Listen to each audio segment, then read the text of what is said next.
I remember watching Fight Club a few years ago, and after that reading the book, and I remember how both the book and the movie made me reconsider life. There was this guy having insomnia, which kept him in a state of a weird trance. So even if he's awake, he's asleep. So now think about this for a moment. Most people these days are like zombies. They just wake up, they check their phones to see if they have any messages so they can get that piece of validation first thing in the morning. And then they go, they eat, they shower, and they go to work. They come home after work and in their mind they are so tired, so they watch TV and they are going through this process of mental masturbation. But what they actually are doing is consuming their willpower. They repeat this process all over again, and when the weekend finally comes, they sleep all day because they are tired. This is what the guy from Fight Club does. He's basically lost, unconscious in a world that is getting more and more superficial, and he's trapped in his nest. A radical measure to wake this guy up was to blow up his apartment. So the first thing I want to point out is about being present to the moment. There was that saying, stop and smell the roses. And even if it does sound like a cliche, it is exactly what you need to do. From time to time, look at the sky. Look at the nature around you. Look at the people. Don't think about anything and just look. You will also notice that you will start getting more and more conscious and aware of the world around you. You will also start valuing your time more because you'll also notice how the people around you are consuming their time. So be that guy. One day, you buy furniture and you tell yourself that this is the last sofa I will ever need in my life. You buy the sofa, then for a couple of years you're satisfied with that no matter what goes wrong. At least you've got your sofa issue handled.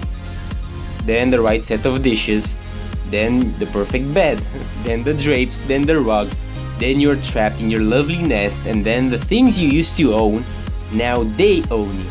Stop being a consumer. This idea is so mind-blowing that when I first read it, I was like, oh my god, that makes perfect sense. So I looked around my house and realized that I have a lot of useful objects in my life. Why do you need 3 chairs in your room when there's only you sitting there 90% of the time? Why do you need 4 bathrooms? Why 3 cars when you're only driving 1? Like, think about this on a basic survival level and answer this question. Do you really need this? This goes hand in hand with the concept of being present to the moment and being aware of what your needs really are. If you were to die right now, how would you feel about your life? Tyler Durden, the alter ego of the guy having insomnia, made a very clear point about taking action.